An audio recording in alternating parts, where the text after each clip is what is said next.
que el censurador que usted tiene ahí nunca permite que yo pueda manejar ese micrófono. Pero bueno, gracias, presidente. Con gusto, senador. Voy a tratar de explicar por qué, teniendo el gobierno la seguridad de las mayorías en el Senado de la República, porque se ha ganado a cambio radical del anterior gobierno de Santos, se ha ganado buena parte del Partido Liberal, presidente, también integrante del anterior gobierno de Santos, a todo el Partido Conservador, integrante del gobierno de Santos, al MIRA, que era tan independiente, y a su propio partido, obviamente. Todo ese aglomerado le da una inmensa mayoría hoy sobre el Senado, hace aprobar leyes como la de Arias sin mayor problema, la cadena perpetua sustituyendo la Constitución colombiana. ¿Por qué entonces no permite que el Senado de la República, en una simple votación que sería favorable a la política del gobierno, autorice el tránsito de tropas, como dice la Constitución, el artículo 173, tránsito o permanencia, armados o desarmados, con aviones, con buques o sin ellos, para asistir, asesorar o para participar directamente? La Constitución no diferencia esos aspectos. Tropas extranjeras, punto, en Colombia. Autorización del Senado, y si no está, del Consejo de Estado. ¿Por qué no lo hace si tiene el control del Senado? Estaríamos dando un debate de estos de conveniencia, de si sí o si no, y a la oposición la mandarían a la sexta porra y votarían y ya autorizan. Hay algo más en el trasfondo que le impide al gobierno decirle al gobierno de Estados Unidos que antes de cualquier acuerdo de este tipo necesita una autorización del Senado. Eso no está en las cuentas, en las conversaciones entre funcionarios del Ministerio de Defensa y el ministro de Defensa y los del Departamento de Defensa de los Estados Unidos. No aparece por ninguna parte el que el Senado tenga un papel que le dio la Constitución y que es autorizar o no la presencia de esos extranjeros armados en Colombia pertenecientes a una fuerza armada. ¿Por qué? Bueno, antes, el gobierno del 2009, que ya estuvo en este debate mismo, y el gobierno por allá de César Gaviria, que también estuvo en un debate similar, yo estaba ahí presente, adujeron que no se necesitaba la autorización del Senado porque ya había un tratado que lo permitía. Es decir, trataron de mostrar una carátula de fortalecimiento institucional del gobierno, como si las bases que ponían con centenares de soldados, que siempre han sido centenares de miembros del ejército extranjero en Colombia, en bases, 7, 8, 9 bases, aviones, helicópteros manejados por ellos, etcétera, no afectaba nuestra estructura constitucional e institucional a pesar de ese artículo 173. Eso, digamos, tradujo una narrativa jurídica que aún el ministro de Defensa trata de defender a su vez aquí en el Senado, en la pasada sesión. Y es que existen tratados, dicen, ya existen tratados internacionales, y entonces esos tratados internacionales dan la legitimidad de los Estados Unidos. El TIAR, al firmarse en 1947, estaba en un contexto histórico completamente diferente al de hoy. Acababan de salir de la Segunda Guerra Mundial. Eran aliados la Unión Soviética comunista y los Estados Unidos. Se reconstruía Europa y la agresión de un Estado sobre otro, que lo habían hecho, eran los nazis, los fascistas, algunos de los cuales ya tienen poderes hoy políticos en muchas partes, incluida Colombia. Eran los derrotados. Esas agresiones de un Estado contra otro, de Alemania contra Polonia, contra Checoslovaquia, era lo que se veía mal en 1947. Por eso lo que se firma en el TIAR, que dicen que es la base legítima para este tipo de presencia militar hoy, no da para eso. Y lo voy a explicar un poco con calma. El TIAR, por ejemplo, si uno lo lee, no se cree el cuento del ministro, no es que el TIAR nos protege y permite, no señor. El TIAR, por ejemplo, dice que condena la guerra, artículo 1. Condena la guerra. El TIAR no es para hacer guerras, al contrario, es para condenar las guerras. Pues acababan de salir de la Segunda Guerra Mundial, por eso lo firmamos en 1947. El TIAR establece como prioridad la solución pacífica de conflictos. Artículo 2. Es decir, el mejor aliado para un proceso de paz en Colombia deberían ser las instancias de la TIAR, que deberían estarle dando todo el apoyo a la paz en Colombia. La paz, el TIAR prioriza el que si estalla un conflicto entre dos estados americanos, la solución sea pacífica, no militar. En su artículo 3, por ejemplo, y es lo que tiene más dientes, es que si un estado americano es agredido, entonces ahí sí los demás estados americanos van en su ayuda. Nosotros no somos un estado agredido, ni los Estados Unidos, bueno, en sus guerras por fuera de América. El artículo 7 del TIAR dice que si estalla un conflicto entre estados americanos, supongamos Colombia y Venezuela, supongamos que estallara un conflicto armado, ¿sabe qué debería hacer el TIAR de acuerdo al artículo 7? Buscar la solución pacífica del conflicto. Reconciliar los dos estados y volver al estado anterior en que se inició el conflicto.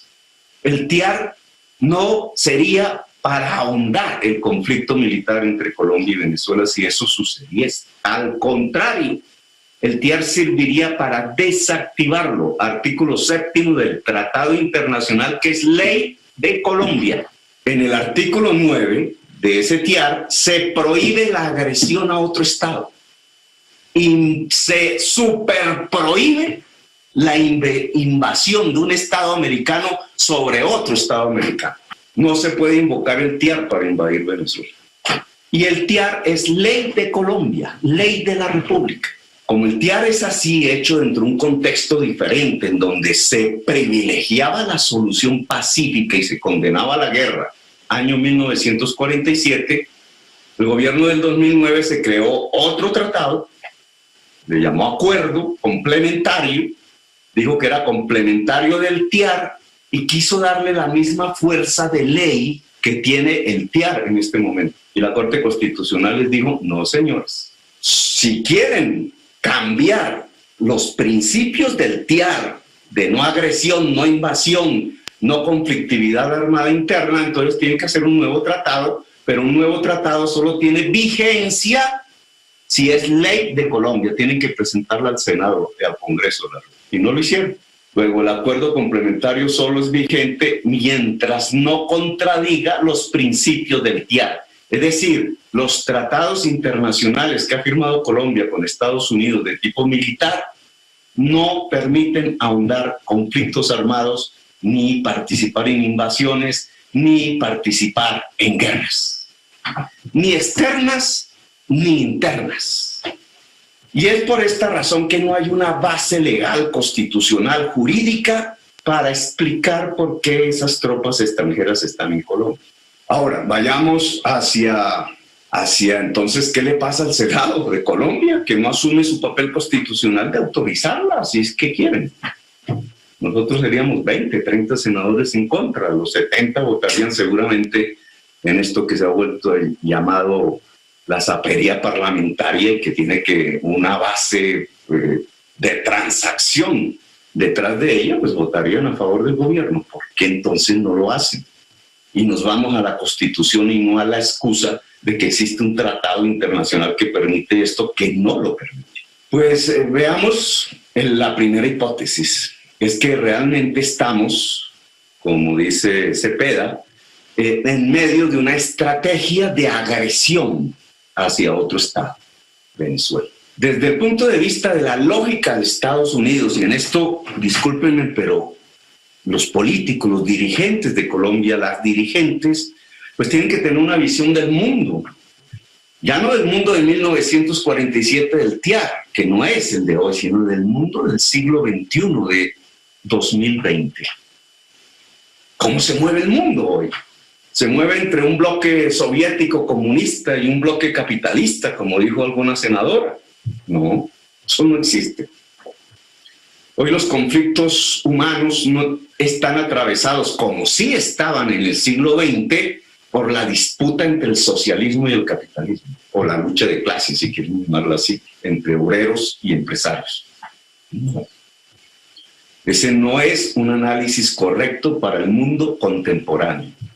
Y tenemos que hacerlo si queremos beneficiar a Colombia y si queremos que Colombia no se vaya a un abismo. Tenemos que entender el mundo, tratar de comprenderlo. Hoy el mundo no está girando en esa órbita.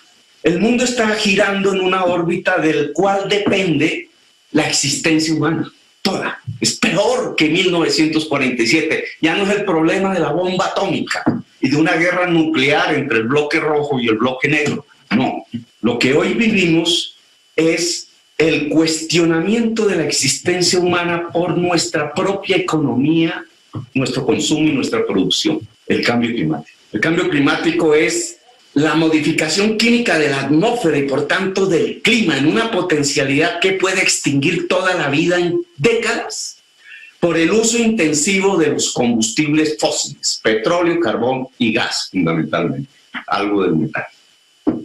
Y entonces tenemos una geopolítica que empieza a moverse alrededor de eso, de una economía vieja, hoy en crisis, con unos poderíos viejos, también en crisis, que tratan de mantener el status quo a través del control de la reserva petrolera, carbonera. Yo lo decía antes, Estados Unidos, que es una de estas sociedades, es más adicta que a la cocaína, a la gasolina. No pueden mantener una forma de vivir que no sea a partir del uso intensivo y por tanto del control de los combustibles fósiles. Así está China, así está Rusia, que es un gran productor de petróleo, y así está Estados Unidos. Por tanto, lo que ha estallado en el mundo es de esta manera vieja de entender lo que es la economía fósil y los poderes fósiles, es el control de las reservas petroleras. Hay otro mundo que resiste a eso, que quiere transitar hacia otro tipo de economía nueva, descarbonizada, sin el petróleo, sin el carbón, que implica el conocimiento, que implica el saber, que implica la energía limpia, los paneles solares, etc. Es el mundo de la resistencia. Pues en la lucha por las reservas petroleras han estallado las guerras todas del siglo XXI. Y Estados Unidos ha sido un protagonista de eso, pero siempre ha tenido como contraparte ya no la Unión Soviética comunista, sino la Rusia petrolera y la China demandante de carbón y de petróleo. Son guerras fósiles, poderosas, destructivas. En medio del camino se han destruido estados y sociedades que han terminado siendo desplazadas por millones y cuyos espacios territoriales hoy son controlados por ejércitos asesinos que bajo banderas religiosas lo que realmente están es usufructuando la riqueza y asesinando a sus poblaciones. Siria, Irak, Libia. Ese es el contexto de hoy. Por tanto, no es un chiste pensar que Estados Unidos quiere controlar las reservas de Venezuela y que por tanto Venezuela, como reacción bajo su régimen, el de Maduro, ha decidido una alianza estratégica con China y con Rusia para entregarle su petróleo. Tenemos dos sociedades petroleras, la venezolana y la colombiana, en crisis. Y la pandemia ha profundizado esa crisis, tratando de construir unas alianzas militares, unos con Rusia y China por sus reservas petroleras y otros con los Estados Unidos por las reservas petroleras de Colombia y sobre todo de Venezuela, olvidándonos que estamos prendiendo una hoguera en medio de un mar de gasolina. Ante el peligro de lo que se suscitaría en una explosión bélica que terminaría convirtiendo tanto el territorio colombiano, que ya tiene sus ingredientes listos para ello, y el territorio venezolano en lo mismo que ha sucedido en Siria, Libia e Irak. Es decir, una fragmentación armada y violenta del territorio con ejércitos privados controlando pozos petroleros y rutas del narcotráfico, matando a la población y ejerciendo el control. A los Estados Unidos eso les importa un comino mientras el negocio, y así lo dijo Trump explícitamente en sus discursos en Estados Unidos, mientras ese conflicto le entregue el control de reservas petroleras a los Estados Unidos. Punto. Lo demás no importa. 1 millón de muertos en Irak no importa. Los centenares de miles de muertos en Colombia y Venezuela no importarían. Esa es una posibilidad de lo que está pasando. Es la lógica de los Estados Unidos, es la lógica rusa, Es la lógica china y es la lógica de unas castas económicas que son adictas a la economía fósil, al petróleo y a la gasolina. Pero hay otra circunstancia que me parece que hay que analizar a fondo aquí. Y es que lo que se muestra no es esa lógica, que sería la brutal y que Naciones Unidas quizás hoy no admitiría. Lo que se encapsula, la realidad, la esencia del problema, que es la lucha por el control del petróleo para los Estados Unidos, no es lo mismo para los colombianos. Habrá algún que otro loco colombiano que esté ahí haciendo así porque se va a quedar con un barril de petróleo. Claro, los señores dueños de bancos estarán viendo cómo se meten al otro país y creen que ganan en una sociedad disuelta y en una sociedad degradada, en un estado que se evapora. Y en una situación como la de Siria y Libia, siempre habrán esos ganadores de fortunas y capturas de rentas. Pero yo creo que la forma que se está utilizando para este tipo de estrategia es la lucha antinarcótica. Y entonces el discurso, la narrativa con que se vende esta presencia cada vez más grande, no son 50, en este año van centenares. La presencia militar en toda la región. En Honduras ya hay 800 militares. En este momento hay un artículo de prensa que dice que los cielos de Honduras están inundados de helicópteros militares de Estados Unidos. Honduras, que es una dictadura, que es así, no atacamos, como la dictadura brasileña, que dio un golpe de Estado, como la boliviana, que dio un golpe de Estado cruento, matando a su población. Pues bien, sirve como excusa para esa instalación militar masiva de armas, tratando de controlar reservas petroleras, la lucha contra el narcotráfico. En realidad a Estados Unidos no le interesa eso. Si ese fuese su interés, la estrategia sería otra, pero no es su interés. Se nos vende como una estrategia antinarcótica, es que nos van a ayudar aquí a luchar contra el narcotráfico. Carreta. Llevamos 40 años de eso. Entre más presencia militar ha existido en Colombia, yo recuerdo mi debate por allá en el gobierno de César Gaviria, año 93, 92, por unas bases que él puso en Bahía Málaga, Juan Chaco, por allá. Yo me fui hasta allá a ver cómo era y di mi debate. Y la excusa era la misma, es que el TIAR nos protege para hacer eso y la lucha es contra el narcotráfico. Miren, en ese entonces en Nariño no se producía hoja de coca, ni las rutas de exportación de cocaína en los años 92, 93 pasaban por el Pacífico colombiano, salían de Antioquia y de las pistas aéreas que le aprobó la Aeronáutica Civil en lugares urbanos a Pablo Escobar y al Cartel de Cali. Salían por el Urabá, salían por el Caribe, donde ya el paramilitarismo había empezado a controlar el territorio.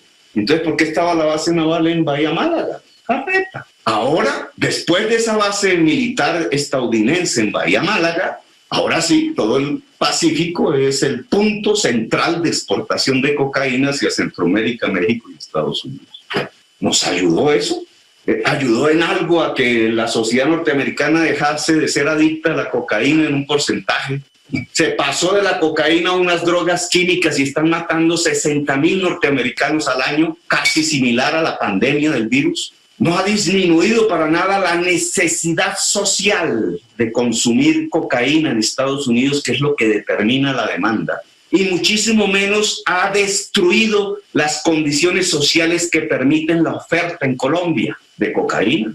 ¿Cómo un ejército puede destruir la necesidad social que existe por cocaína en los Estados Unidos? ¿Eso se destruye con un ejército? Eso no tiene que ver, es con las realidades de la estructura social y de la vivencia y de la existencia del individuo en los Estados Unidos. ¿Cómo un ejército de los Estados Unidos va a destruirles esa necesidad social? Ahora bien, ¿cómo se destruiría la oferta en Colombia? Esa oferta en Colombia tiene que ver con unos elementos fundamentales que esta estrategia militar no puede tocar. Y no toca, y no le interesa tocar. Por ejemplo, la oferta de cocaína en Colombia tiene que ver, uno, con una alianza estratégica entre el poder político y el narcotráfico. ¿Este ejército la va a romper?